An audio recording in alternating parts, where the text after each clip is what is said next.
साल था 1977। अमेरिका की आउटसाइड पत्रिका में हिमालय के पर्वतों में एक असफल अभियान की खबर प्रकाशित होती है।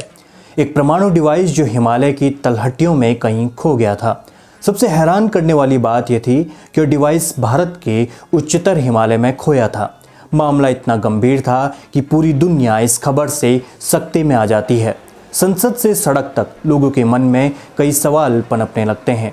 आखिर ये डिवाइस क्या था और आखिर क्यों इसे भारतीयों से छिपाया गया? भारतीय सांसदों ने इस मुद्दे को संसद में उग्रता से उठाया। सबसे पहला सवाल कम्युनिस्ट नेता ज्योतिर्मय बसु ने पूछा, जो देसाई की समाजवादी सरकार को समर्थन दे रहे थे।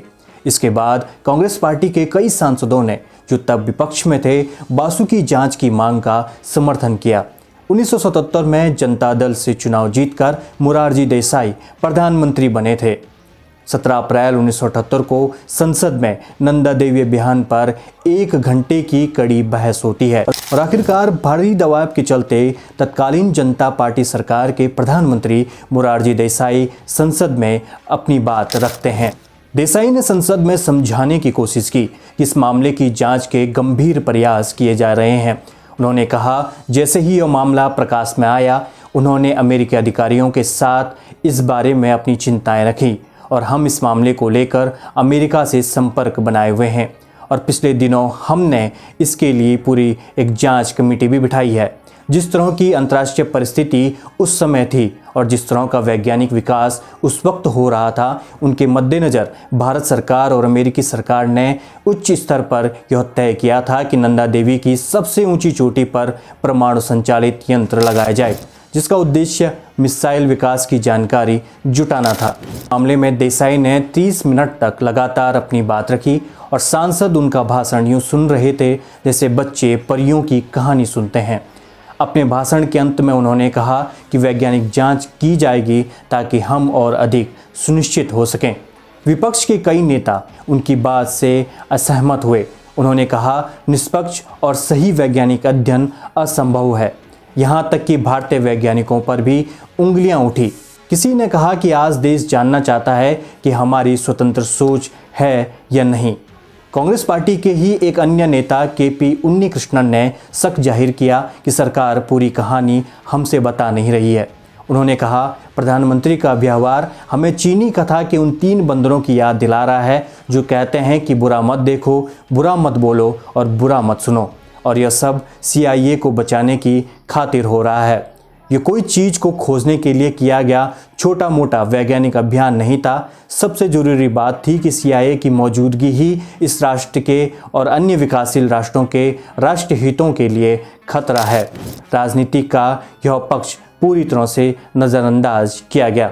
मोरारजी देसाई ने अपने संबोधन के अंत में आश्वासन देने की कोशिश भी की, अगर मामला इतना गंभीर था कि सांसद सरकार से विश्वास खो रहे थे। आखिर क्या ये मामला था? क्या वाकई अमेरिका की CIA ने उत्तराखंड के नंदा देवी पर्वत पर कोई परमाणु डिवाइस छुपाई थी? कैसे इसके तार जापान पर परमाणु बम गिराने वाले अमेरिकी इतिहास के विवादास्पद अधिकारी लेमे से जुड़ते हैं? और अगर परमाणु डिवाइस कहीं खो गया है तो इसके दूरगामी परिणाम क्या होंगे? इसके बारे में हम आज बात करेंगे। नमस्कार, मैं दीपक और आज इस वीडियो में हम जानेंगे इस रहस्य से छुपी सारी कहानी विस्तार से। अगर आप हमारे चैनल पर नए हैं तो सब्सक्राइब कर लीजिए और वीडियो पसंद आए तो लाइक, शेयर और कमेंट करना ना भूलें। हिमालय पर्वत श्रृंखला, जिसे भारत के उत्तर का ताज कहा जाता है, यह हिमालय न सिर्फ भारत के एक विस्तृत भूभाग को सींचता है बल्कि भारत की मेजर नदियों का भी प्रमुख सोर्स है। हिमालय पर्वत श्रृंखला भारतीय उपमहाद्वीप को मध्य एशिया और तिब्बत से अलग करता है। यह पर्वत तंत्र मुख्य रूप से 3 समांतर श्रेणियां महान हिमालय, मध्य हिमालय और शिवालिक से मिलकर बना है, जो पश्चिम से पूर्व की ओर एक चाप की आकृति में लगभग 2500 किलोमीटर की लंबाई में पाकिस्तान, अफगानिस्तान, भारत, नेपाल, भूटान, चीन और म्यांमार की सीमाओं में फैला हुआ है। यही इसे सामरिक रूप से महत्वपूर्ण भी बनाता है। यही नहीं, विश्व की 100 सर्वोच्च पर्वत श्रृंखलाओं में हिमालय की अनेक चोटियां शामिल हैं, जिनमें शामिल है 8,848 मीटर ऊंचा विश्व का सर्वोच्च शिखर माउंट एवरेस्ट। उत्तराखंड में भी हिमालय पर्वतमाला का सर्वोच्च शिखर और भारत का दूसरा सर्वोच्च शिखर नंदा देवी मौजूद है, जिसकी ऊंचाई तकरीबन 7,817 मीटर है। नंदा देवी पर्वत उत्तराखंड के बॉर्डर डिस्ट्रिक्ट चमोली में फैला है, जिसकी सीमाएं चीन अधिकृत तिब्बत से लगती हैं। यह पर्वत पूर्व में गौरीगंगा तथा पश्चिम में ऋषिगंगा घाटियों के बीच 2 शिखरों में बटा है, जिसका पूर्वी छोर नंदा देवी ईस्ट और पश्चिमी छोर नंदा देवी वेस्ट कहा जाता है। यह पर्वत उत्तराखंड में पूजनीय शिखर भी है, जिसकी कथा मां नंदा देवी से मिलती है। हम नंदा देवी पर्वत पर भी विस्तार से बात करेंगे, लेकिन किसी अन्य वीडियो में। अभी जानेंगे क्या वजह थी कि जिसके कारण अमेरिका CIA को इस पर्वत में दिलचस्पी दिखी और कैसे एक परमाणु डिवाइस को इन पर्वतों पर लाया गया। यह कहानी जुड़ती है द्वितीय विश्व युद्ध के बाद के घटनाक्रमों से, जब अमेरिका ने जापान पर विनाशकारी परमाणु बम से हमला किया था, तो विश्व के तमाम देश इसके भीषण तबाही देख घबरा गए। इधर अमेरिका परमाणु संधि से अन्य देशों को परमाणु हथियार न बनाने के लिए टेबल पर लाने की कोशिश कर रहा था, वहीं कुछ देशों ने इसे धमकी के रूप में देखा। तत्कालीन सोवियत संघ, जो पहले ही अमेरिका के निशाने पर था, उन्होंने इस हथियार को बनाने की कवायद शुरू कर दी। सोवियत संघ के साथ चीन भी इस हथियार को बनाने की होड़ में आगे आया, क्योंकि अमेरिका की वजह से ताइवान चीन के हाथों से फिसल चुका था और अमेरिका की चालबाजी से घबराकर वो किसी भी हालत में यह हथियार अब पाना चाहता था। 15 जनवरी 1955 को मो त्से तुंग और चीनी नेतृत्व ने अपना परमाणु शस्त्रागार प्राप्त करने का फैसला किया। 1955 से 1958 तक चीनी वैज्ञानिक और तकनीकी सहायता के लिए आंशिक रूप से सोवियत संघ पर निर्भर थे, लेकिन 1958 से लेकर 1960 में सोवियत संघ के साथ संबंध टूटने तक वे अधिक से अधिक आत्मनिर्भर होते गए और चीन अकेले दम पर परमाणु शक्ति प्राप्त करने में लग गया। उधर एक तरफ जहां चीन की परमाणु हथियारों की लालसा अमेरिका के लिए सरदर्द बन रही थी, वहीं भारत की 1959 में दलाई लामा को शरण देने से चीन भारत के प्रति भी उत्तेजित हो गया और 1954 में हस्ताक्षरित पंचशील समझौता और हिंदी चीनी भाई भाई के नारे को तोड़कर उसने 1962 में भारत के खिलाफ युद्ध छेड़ दिया। इस युद्ध ने दोनों देशों के बीच अविश्वास की खाई को और चौड़ा कर दिया और भारत को अब पश्चिम में पाकिस्तान के अलावा उत्तर में बैठे चीन के लिए भी रणनीतिक रूप से तैयार रहने के लिए इसने विवश किया और यही व्यवस्था उसे अमेरिका के और करीब ले गई। 1964 में चीन ने अपने पश्चिमी प्रांत शिजियांग में अपना पहला परमाणु परीक्षण किया था। अमेरिकी गुप्तचर एजेंसियां इस परीक्षण से हैरान रह गई, क्योंकि उन्हें लग रहा था कि परमाणु शक्ति हासिल करने में चीन को अभी बहुत वक्त लगेगा, मगर चीन के इस परीक्षण से अमेरिका में व्याकुलता फैल गई और इसी व्याकुलता ने उन्हें भारत की ओर सहयोग की दृष्टि से देखा। इधर ठीक 3 साल पहले भारत को चीन के हाथों अपमानजनक पराजय मिली थी, जिसके बाद जवाहरलाल नेहरू का कम्युनिस्ट धड़े पर विश्वास डगमगा गया था। चीन के परमाणु सक्षम हो जाना भारत और अमेरिका दोनों के लिए गंभीर समस्या थी और आखिरकार अमेरिका ने लंबे प्रयास के बाद भारत की सुरक्षा एजेंसियों को 1965 में एक संयुक्त अभियान के लिए मना लिया और यह अभियान था हिमालय की चोटियों में परमाणु ऊर्जा से चलने वाला स्थलीय संचार इंटरप्रेटर रिमोट सेंसिंग डिवाइस, जो चीन के परमाणु परीक्षणों की जानकारी जुटा सके। इस अभियान का नेतृत्व कर रहे थे नौसेना कमांडर मनमोहन सिंह कोहली, जो तब इंडो तिब्बतन बॉर्डर पुलिस में नियुक्त थे।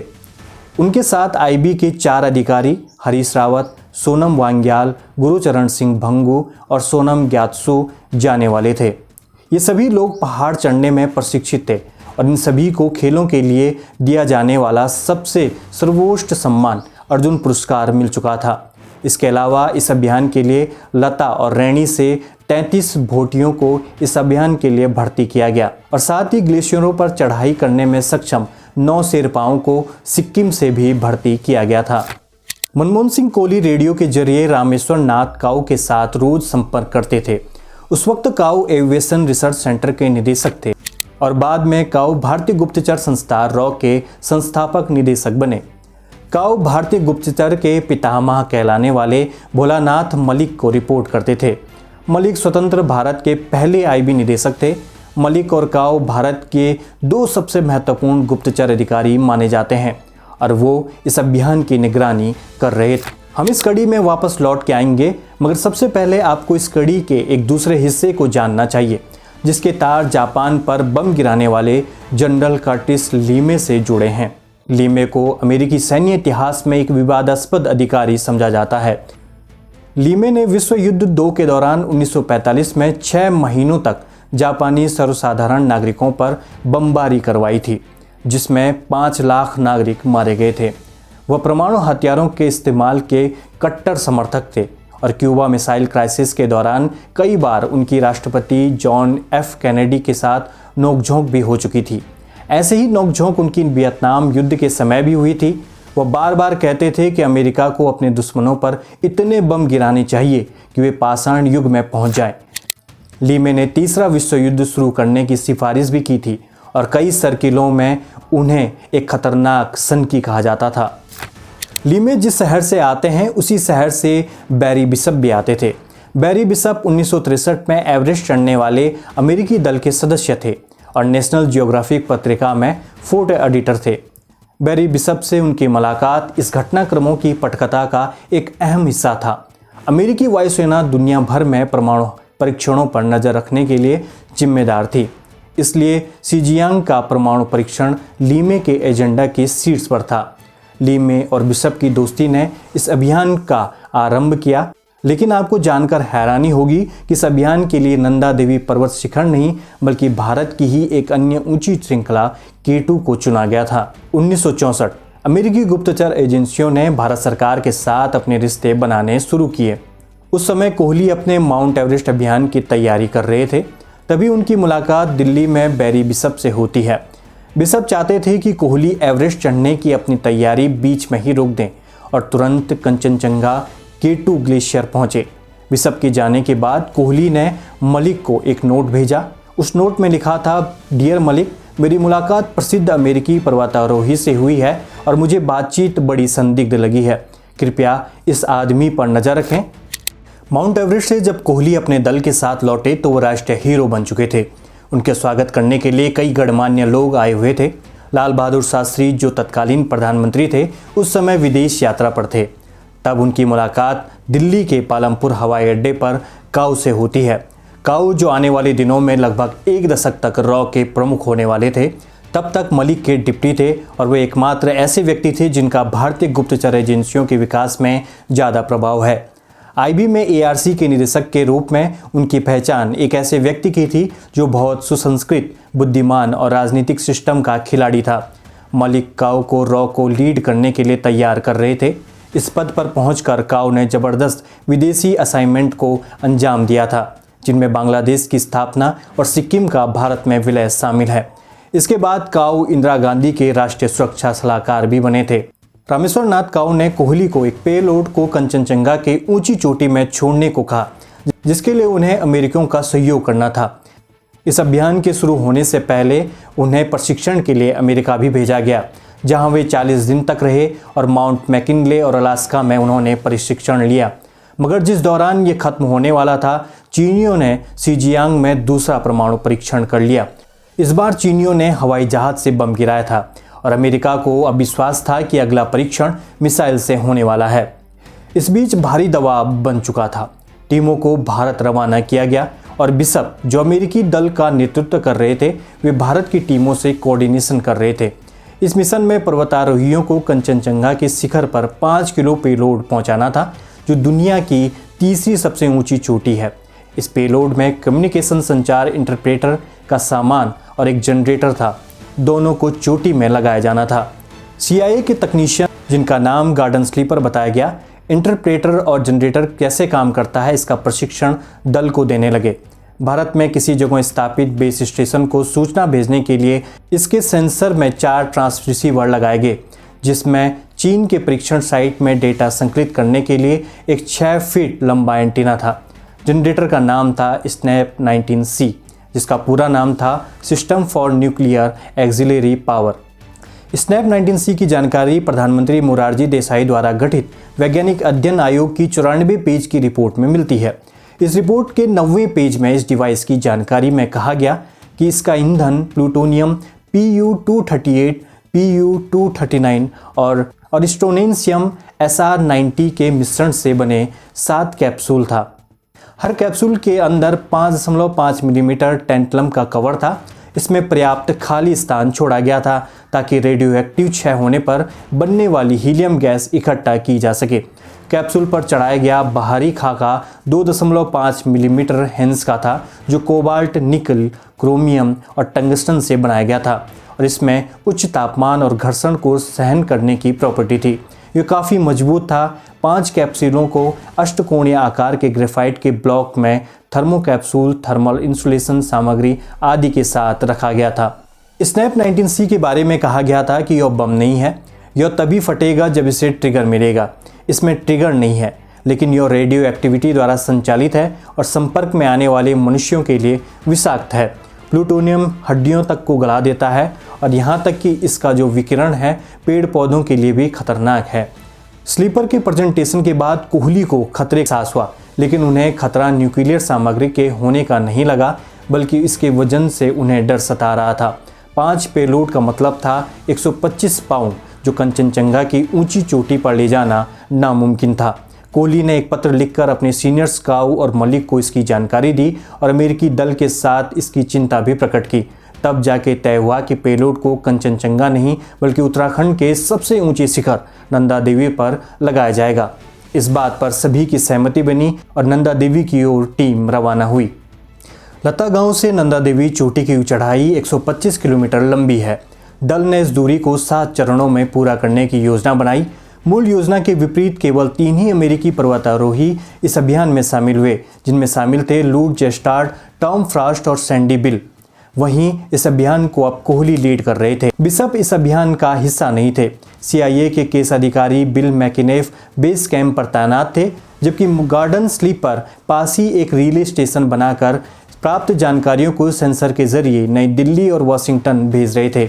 अभियान के दल की सभी जैकेटों पर सफ़ेद बैज भी लगा था और बताया था कि अगर विकिरण होगा तो ये बैज अपना रंग बदल लेगा।